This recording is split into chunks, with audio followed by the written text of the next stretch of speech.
What's up, all my guys, gals, theys, thems, friends, family, just, whoever is listening to us, you out in the ether, welcome to Talk Comics to Me. Who am I? Who are we? Who am I today? The question of the week. I am Champenstein. I am Heather Hadfield. And I have a few notes of things I wanted to say at the start just because, notes are the best way to make sure I say things correctly. And we remember everything. Yeah. So first, I'm going to start with the happy birthdays because two of my favorite comic people have birthdays this week. Vita and Tamra, both excellent people. Happy birthday. Happy birthday. Thank you for being born. Thank you for making comics. Thank you for coloring comics.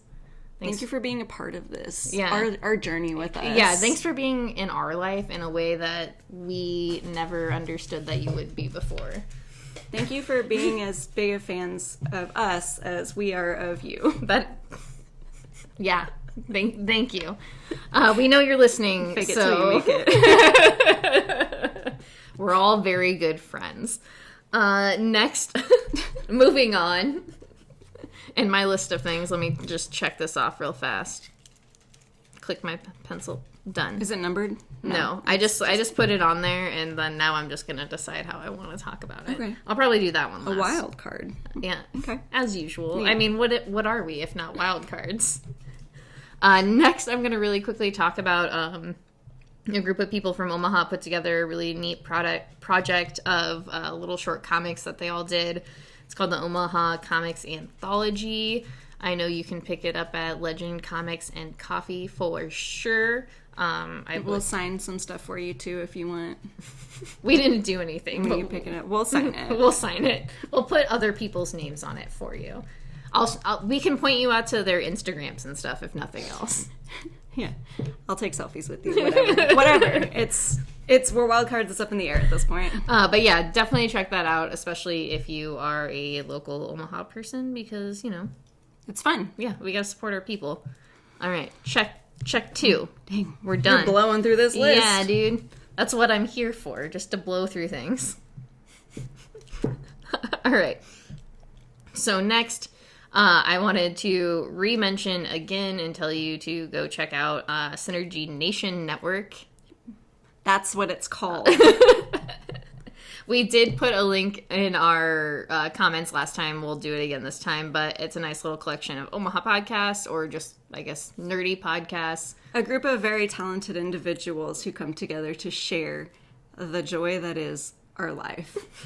And just us in general, just us as people. We want you to be able to enjoy us as much as we do. So it's just a group of You really are leaning into the wild card. You were like a cool Dennis Reynolds over here today.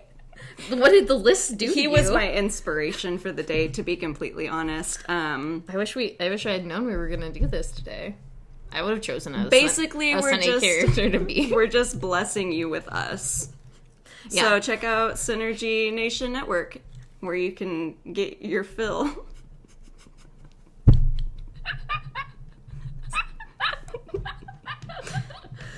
And more. Oh, God. Okay. That's not sexual as well. No. I just wanted... It's not. All right, and the last thing we have to talk about is a little more serious. I guess this is also a wild card, though, just because it's... Do you want me to read it? Yeah, go ahead, you read it. I mean, be aggressive, though. I mean, you are wearing Are we thanking them? No, we're telling them to do the right thing. Okay, and telling them to, because that's what's most important, like, especially if, they talk about those sorts of things. Okay. Fellow cis.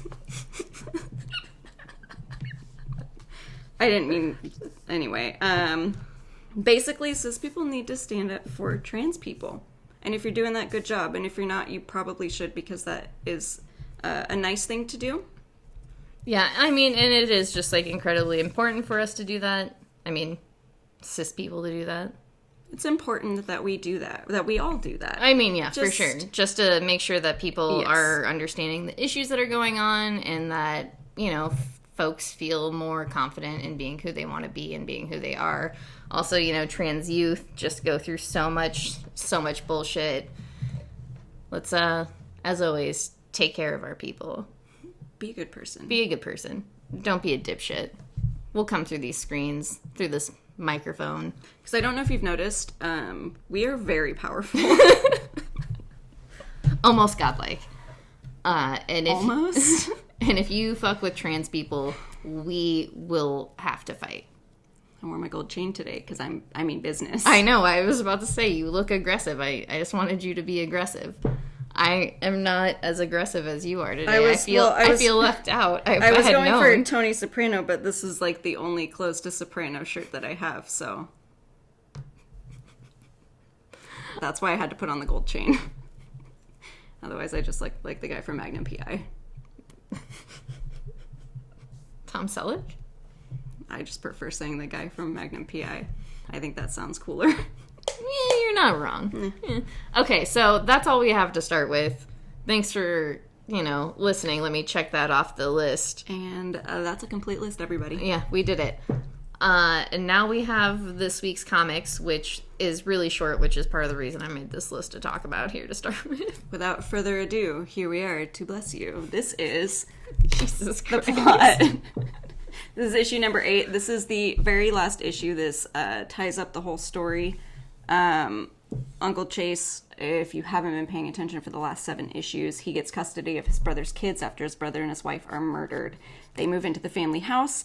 I do like how you mention all of this though every time you talk about it. I feel like it's very important because again, this is the last one. I loved this story. Yeah, I thought it was I thought it was super cool, especially this issue because it jumps back and forth between like present time, I guess, which is when they're battling the evil within the house, which is really just family trauma.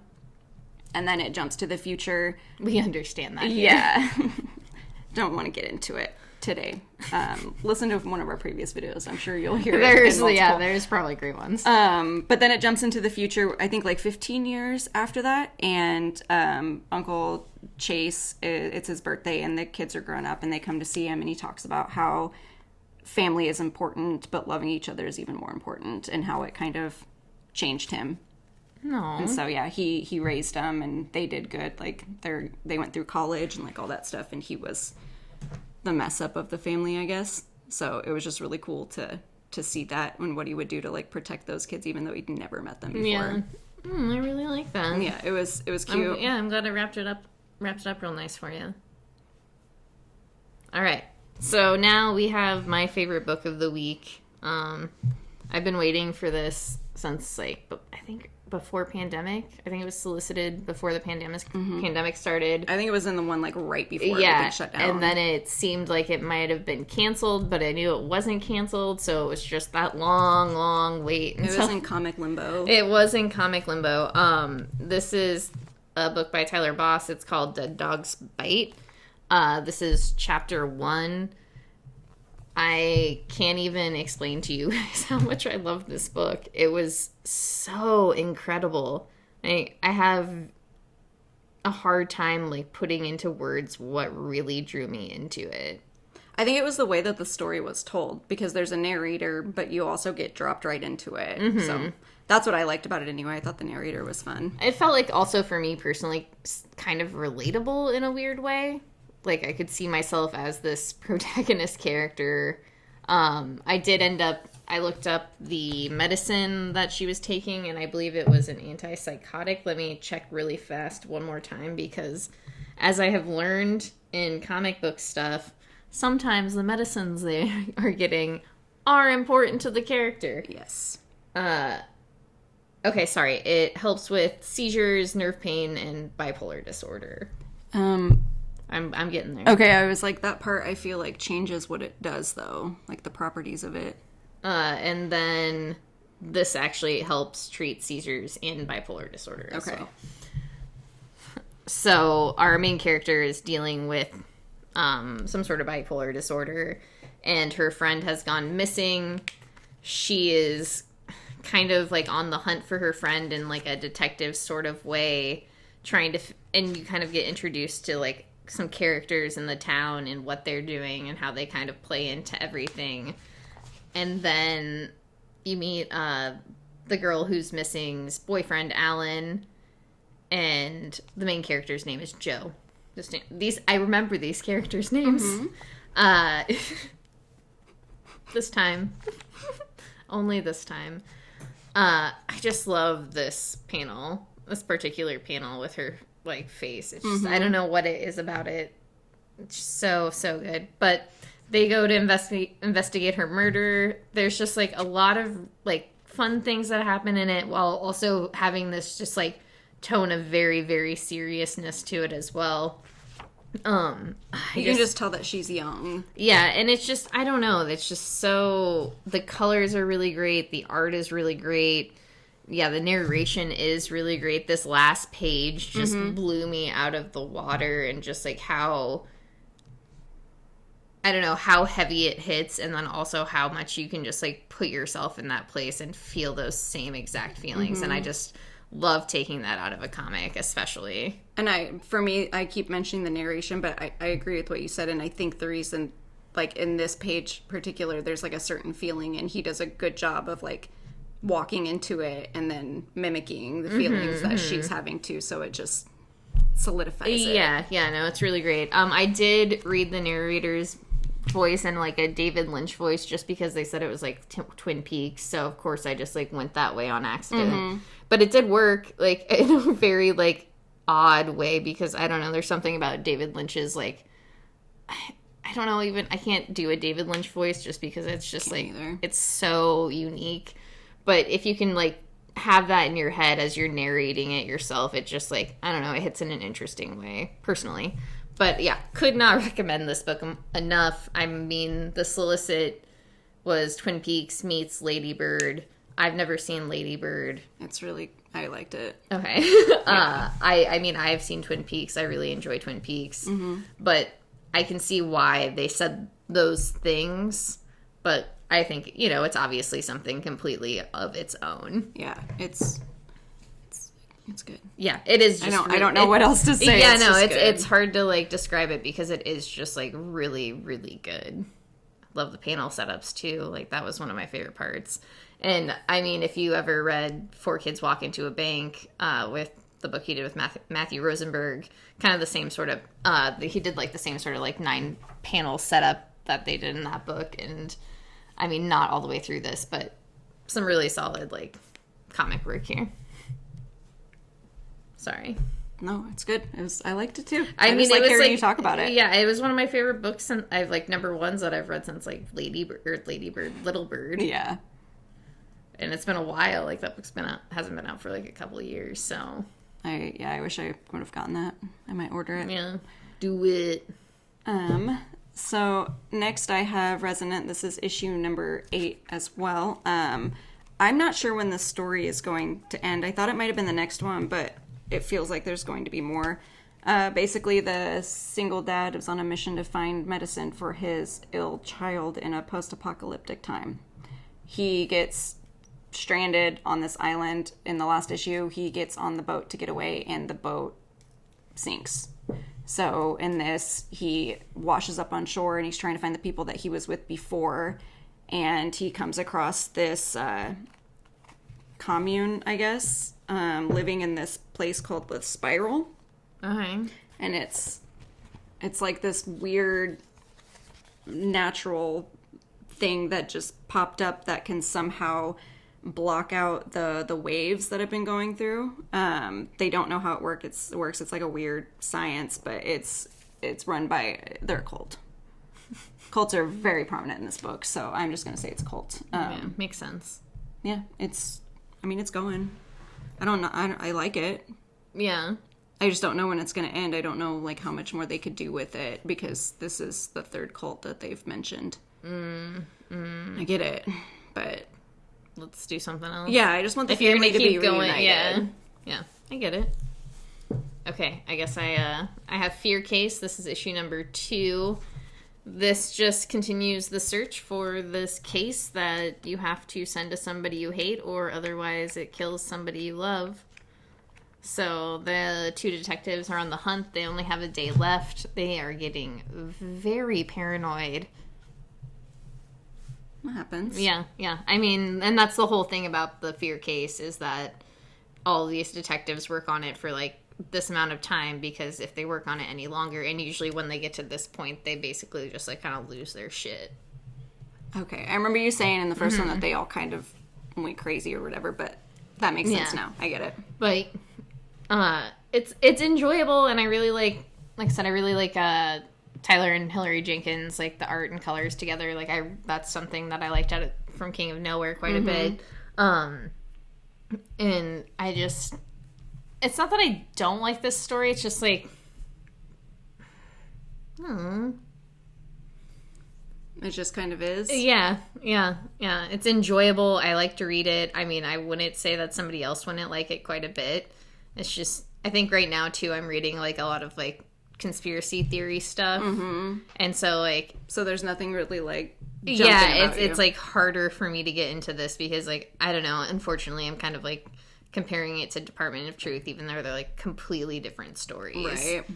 But it's good. It's really good still. I don't want to say like that I don't like it, because I mean do you think I'm obviously gonna keep reading it, and I'm like interested to see like how... Like, I'm interested to see the spiral into madness, because, like, obviously that has to happen. There's no way that it won't happen. Right. Otherwise, why even tell the story?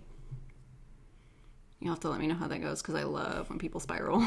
Well, and that's, like, you know what I'm saying? It's just, like, the only way that I think it would be interesting. Like, I don't necessarily need to see, because there's other... They've already briefed the other people who are going to take the case after them. So I don't really want to see them do the case.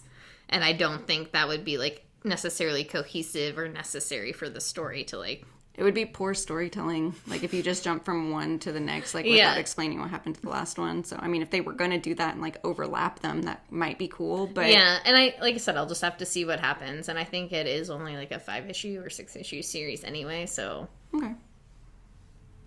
That is it. Okay. I did it. Casual Fling. This is issue number 2. This is just about the wife who has the affair, and this one, the guy that she had an affair with, is stalking her and blackmailing her and stuff. So she's trying to like figure out who he is, and she can't find anything about him. Like, he had lied about who he was and all that kind of stuff. So she Sounds has to, about right. Yeah, so she has to tell her husband like what happened, and like, hey, he's blackmailing me, and he has a video and stuff, and I don't know what to do, and blah blah blah. So I just love watching people spiral. It's only 4 issues, so it's not like a big commitment, and I'm kind of curious to see how she can get herself out of this pickle. Yeah. Do you like it though? Yeah, I mean, it's fun. I don't know, the guy, despite him being a weirdo, like, it's interesting to see the weird stuff that he does. Is he, like, still around and, like, interacting with her and stuff? Yeah, okay. He keeps doing weird stuff where she'll be out, like, at a lunch meeting, and he'll be in the same place, and, like, he knows everyone that she works with and stuff. So like, kind of like a you situation, almost? Yes. God, I can't believe I can make that reference. I hate that I knew the reference. I hate my boyfriend. It's all his fault. Chris Forrell, I'm looking at you, motherfucker. Are you done? I'm sorry. Yeah, no, I'm done. I didn't want to. I'm done. Well, we gotta go. Pack it up. All right, so I also forgot I have these other books. I have The Dreaming Waking Hours. This is issue number 8.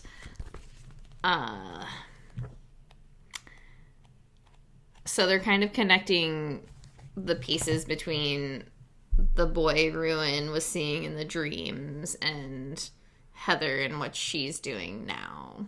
There is a little connection. But Heather, on the other hand, is trying to save her own skin. And she said that she would help the Fairy King and take down the person who overthrew the throne. Seems like something I would do. Alliancing with a fucking fairy. And if she doesn't, the curse she has on her will come back double. So she convinces Ruin that maybe the boy of his dreams is in fairy or fae, like fae. Mm-hmm. I read a lot of fairy books. Color me surprised. I need to know how to take him down. That's it. And Jophine, the angel, he is just like, Heather, no, don't do this to him. Like, don't. And she says, sorry, gonna do it anyway. Yeah, she's like, well, maybe he is there. And so, yeah, they all go on an adventure. And you know how, the Fae are. So they create a nice little distraction to take Heather and Ruin away. And Ruin meets just a really, really buff Minotaur dude. I love that. Nick Robles is back on the art, which was great. It was really great. It was weird to be like, oh no. They just keep switching out. Yeah, in a weird way. It's like, because I love Nick Robles, but I was just like, the colors aren't vibrant enough here. Yeah, you got used to the others. Yeah, so it wasn't, I was just like, what is different? And I was like, wait, this is Nick Robles' art. that brain was just like, huh? But it was like, and I think that's a testament to, like, the artist as well. Like, they both did such a great job that it is cohesive enough that my brain was like, well, this is different, though. And I was also like, I know this art. And it's so familiar to me. I was just like... And you get, like, that every time they change. Even though they're going back, maybe after Nick Robles, they're going to do the other one again. But I just think it's funny that, like, that's how you reacted when it went from Nick Robles to the new one. And now you're doing it when it goes back. It's like, wow. I just can't win. Just give me one full story arc. Regardless, I still loved it. I still cannot recommend this book enough. I think it's a lot of fun. I think it's very enjoyable. Once again, you don't have to know anything about the Sandman universe. You can kind of just go in blind. It's just like, if you have a vague idea of, like, how dreams work, and the man's like, I made different types of nightmares, and they all exist. Okay, I was like, nightmares, I know. Night terrors, I know. Dreams? I mean, you guys ruined my school the other day in my dreams, so... Sounds like something I would do. All right, I'm done. Go ahead. Okay. So I have issue number 1 here. I forgot you had this book. Yeah, of Noctera. Tell me all about it. It wasn't bad, but I don't want to read any of the other ones. Like the idea is a very unique one. So main character Val, she tells the story of when the dark came. I can't remember what it's actually called. But basically when she was younger, this event happened that put the earth in total darkness, and over the years, like, the darkness is mutating the animals and turning them into, like, creatures and stuff. The only way that you can get by them is to have, like, ultra artificial light. So what she does is she has a 18-wheeler that has, like, artificial lights, and she's a ferryman. So she, like, gets people and takes them back to the sanctuary or whatever, and she gets paid to do that. Can you show me the car, the 18-wheeler? You don't really get to see it, which was awesome. It's no offense to Scott Snyder, but it just sounds like such a Scott Snyder thing. Yeah, I guess you don't really see it. I don't even get to see the giant 18-wheeler. Well, that's what I'm saying. Okay, that. Oh, okay. But it takes place inside, so it's kind of a minor thing to, I don't know. But basically what happens is her brother has the beginning stages of the change, I guess, the darkness, the corruption, I don't know, because he snuck out, and so she's trying to get him out before he gets, like, put down, because there's no way to save you from becoming one of those monsters before, and then when you be, like, the human versions of those monsters are so deadly, apparently. Like, they can take down an entire sanctuary in, like, 2 minutes. Okay. Like, they're just violent and just awful. So her brother is turning into one. She gets an offer from a man and his daughter to take them to some outpost. I can't remember where, because he apparently has the secret to getting the sun back. Okay. So she's on like 2 different missions while still trying to stay hidden and stuff because she's breaking the law at this point. And this man is after her. Sounds about right. Yeah, he's bonded to these carbon nanotubes that burn like hot tar. So yeah, he is chasing her for his own cute little mission. I don't know. It's weird. There's just a lot of moving pieces in it, and I don't know. Again, it wasn't bad. I enjoyed it quite a bit, but I just don't think I want to. I don't think I care. Yeah, about the evolution of the story. That's kind of how like Undiscovered Country was too. Yeah. Yeah, I did. It's just like I did like that more than. Oh yeah, I could understand that because it also had that. Yeah, and her character is really cool because she's used to the darkness because she was blind. She had like cataracts. So when she was like 8, she had a surgery, and that was like the first time that she could see. So she's like used to the darkness, and I think that's why she kind of excels at this sort of thing. Kind of like a Pitch Black situation. Yeah. With Vin Diesel? Yeah. Yeah. Sorry, I just was making sure that it was the same movie. Chronicles of Riddick. Yeah, okay. We're on the same page there. Yeah. Okay.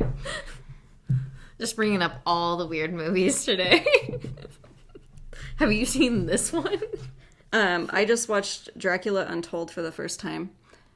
I'm pretty sure I've seen that movie. There's a funny story with that movie and me. My little sister's fiance got it for me for Christmas several years ago. He was so excited to give me this present. So excited.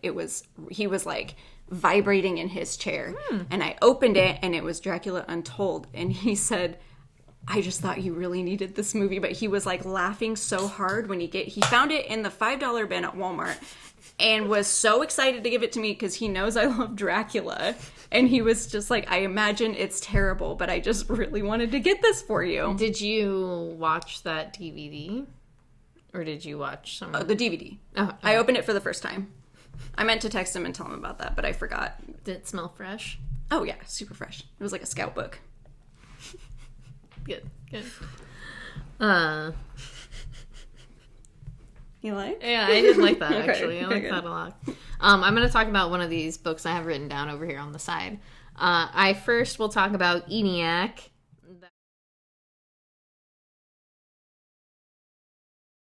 That is the very first new, bad idea book. It is written by Matt Kent. There he is. We know he's a fan, too. So. Yeah. Okay. Sorry. I'm sure he pronounces my name wrong all the time. And why am I blanking on who the artist is? I'm thinking about the artist from Berserker because... He was never given a name. I have to give him a name. He has a name. I've obviously looked this up, like, on more than one occasion. Just tell me who made this book. Oh yeah. Okay, wait. No, that's Berserker. Wait, it was there. Was it? It was there. Oh, David Lapham. Sorry, Doug. I was like, I knew I saw it. I wish that I should just go to Bad Ideas website next time. Regardless, read that book. Art was so good. That's why I wanted to make sure I, knew the name because the art was amazing. Probably my favorite part of that book, hands down. Basically kind of like a spy thriller, but with a computer. So that scares me. So I don't like that. So how it kind of starts out is the computer is kind of built during World War II, and it's trying to figure out secrets, figures out how to build the A-bomb, sends they drop the first A-bomb, and then the second A-bomb was actually dropped by Eniac, the computer. Like, it gave the directions to do that, not the U.S. government. So then it is responsible for, like, several different, like, things that happen throughout time. And then it kind of goes dark for a minute and then comes back up with a timer. So somebody within the government is hiring some, like, basically super spies to take down Eniac. I don't like powerful computers. Yeah, no, I also don't like powerful computers. They gave me goosebumps. I don't like computers. You understand. I always talk about Terminator situations because, yeah, computers, bad. But yeah, it wasn't 100% like something I would love, but like I said, I liked the art a lot. The story was interesting, and I mean, if I had signed up for the book, I would obviously I would finish it. I would have to. Mm-hmm. But I don't know. I didn't hate it. I didn't like super love it, but it was just interesting. Like, it was like an interesting idea. All that bad idea stuff is just like wild, you know? Mm-hmm. And I'm glad I was able to like read that first issue since we work at the shop and everything. I just can't imagine like having to go through like the work to do that otherwise. Right. In case you don't know, Bad Idea is a new comic, and comic line, and Legend is one of the only ones in the Midwest. I think there's only 2 people or 2 shops in Nebraska. Yeah, that pick them up. So, I mean, check them out. They do sound interesting, but yeah, I mean, they have really great artists, really great like authors, creators, writers, and yeah, like. I'm not disappointed by Eniac. I think that's like a really strong start to the book, or their line, or the publishing company. Mm-hmm. We'll get it one of these days. Yeah, sometime we'll figure it out. I love the feel of the book. Like, I love the cover and stuff. It does just like, I understand the way they're doing it and like the way they want to do it, because they don't want people to like scalp the books, basically. But it does kind of suck that it is, like, super hard for anyone to get if they're, like, outside of, like, some network. Even though I know Bad Idea has, like, set people up with certain shops to, like, get those books as well. Mm-hmm. But, I don't know. Not a bad thing. Just an interesting thing. I'll just put it that way. Because it's, like, interesting. And I think that, like, I don't think it's a... Oh, my God. I don't think it's a bad idea. All right, we need to move on. You've been on this one for too long, clearly. I am going to move on. I didn't even mean that. It was just like... I know. You're spiraling. Yes. Okay, so now I have Swamp Thing. This is issue number 1. This is by Ram V. Gosh, I can't... Where is your name? Let me see. It's Perkins. I can't remember his first name. There we go. Mike. I was going to say Matt, so Mike Perkins. Art, crazy good. Art in this is crazy good. I actually wanted to flip through it again. This book was a lot of... We gotta recreate this picture sometime. It was so gnarly. I think is one of the better ways to describe this book. Like, the art was just really grotesque in the ways that it needed to be grotesque. I'm really interested to see where this story is. I don't know, like, a whole bunch about Swamp Thing. I've read, like, Swamp Thing in the past, but that's probably been, like, I don't know, 12 years ago. Right? That's sick. There is, like, one specific, like, full-page spread that just blows your mind in here, but it's just kind of about a man going back home to India as his father is dying. Some things kind of go, like, south. He kind of is imbued with Swamp Thing. Oh my god. And that background. Yeah. That's the colors and, like, once again, panel setups, really great. Mm-hmm. This book is, like, very, very good. Like, if you like Swamp Thing, definitely pick this up 100%. And I'm really interested to see the story. I really like this main character quite a bit. It's solid book. Okay. I have my last one here. This is the King in Black, Wiccan, and Hulkling. I believe this is just a one-shot. Hulkling and... Oh, I'm sorry. Mike Spicer does the colors on this, so of course they're good. No, that makes sense. Sorry, I was just like, somebody else has to do the colors. Like, Wiccan and Hulkling get to go on a... Yeah, no, it's super cute. I'm going to leave it here so you can read it, because it's actually... I enjoyed it quite a bit. They get to go on a cute little honeymoon funded by the Shi'ar. Am I saying that right? I never know how to pronounce it. I can't even pronounce people's first or last names. The Shi'ar Empire, they have a resort there where there's a beach, so they get to go there and have a honeymoon, and it's cute, and they're having a great time, but then Null and his army are still slowly making their way across the universe, so they have to cut it short and save people. It was cute. All right. It's just... No, the art and stuff looks really cute. Yeah, and I mean, Teeny does a great job of... We love Teeny, another friend of ours. Yeah. Almost as much as she loves us. But yeah, no, that's just... Since if we it just is... Dennis system them, they'll believe it. It's my goal. I forgot what I was going to say, but it's cute. My bad. It's so good. Sorry. It must not have been important. It's not a big deal. I usually remember important things, and I can't remember what I was going to say, so... I'm just going to assume that this brain would not forget something important. No lies there. All right. We've done a really great job of drawing this out today. Mm-hmm. I have another comic that I don't have with me, but I did read. So this is a book called Joanna and the Unpossible Monsters.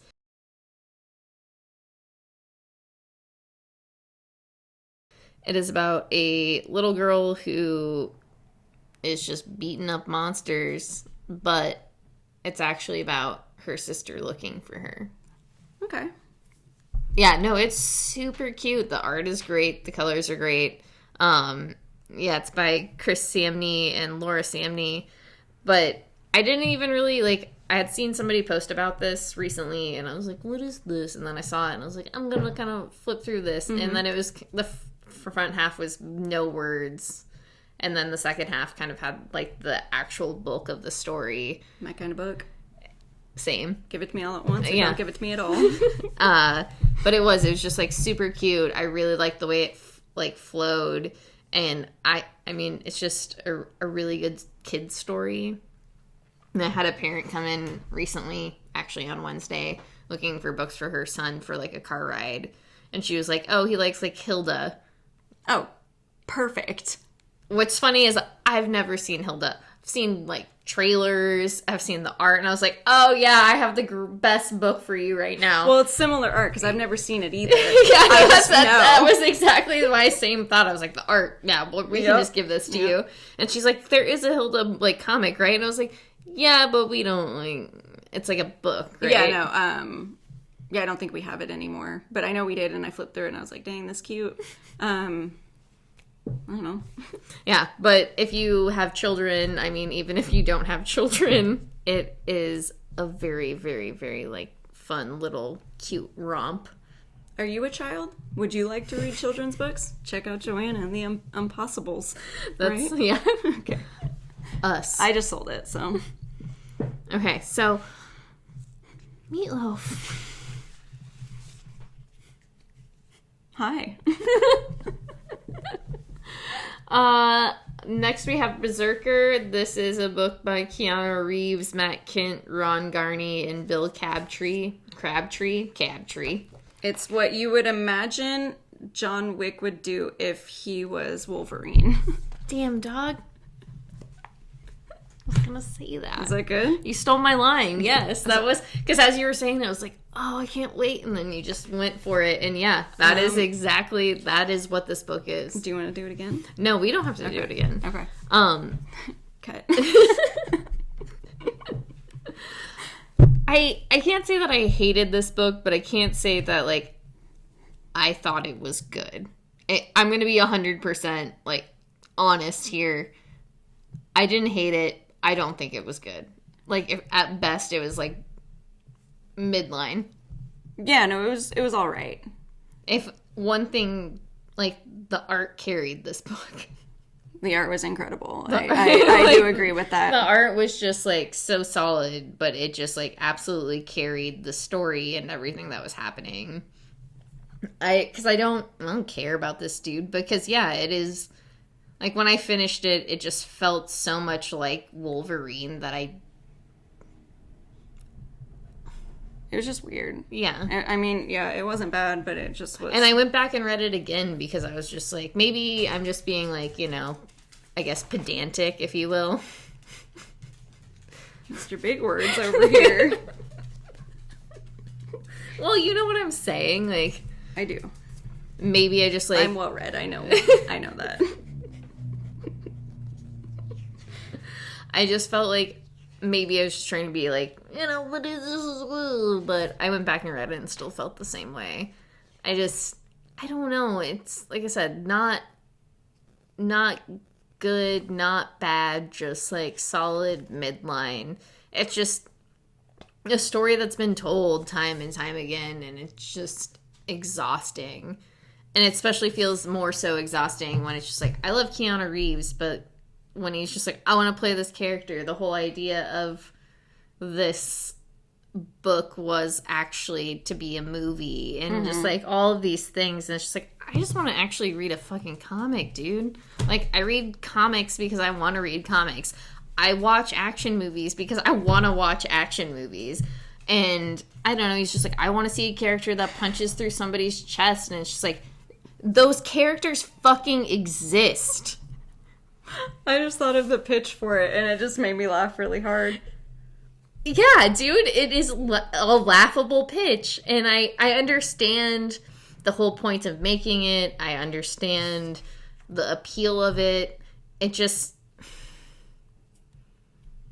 is. Yeah, it just is. And I know that was a little bit of a rant. I didn't mean to, but it's just...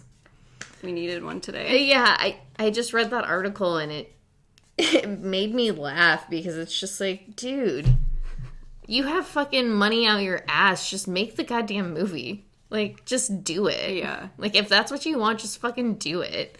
Like, you don't have to make a comic book of it. You don't have to do a Kickstarter. You don't have to do these things. Just make the fucking movie. Like, just do it. All right. And with that, I'm done. I promise. Once again, mid-ground. I love you, Keanu Reeves. I love you, Matt Kent. Ron Garney, your art, amazing. Totally sold this book. I didn't say that to any of my customers. I told them to just read it, have a good time. I hate that there are no vowels in the name. I hate it. Well, and somebody else was just like, it's, you know, Dave. He was like, it's the name of a popular anime. And I was just like, oh, God, I, like... Yeah, it really is. Yeah, but the book is cool. And, and with that, we're done. We talked about all of our comic books. Do all the things we said to do. Be good. Go buy go buy comic books. Support your local comic book shops. Take care of each other. Support trans people. Go to the library. Yeah, Derek, we know what it is. Yeah. It's got violent scenes of arm decapitation. That's not a word.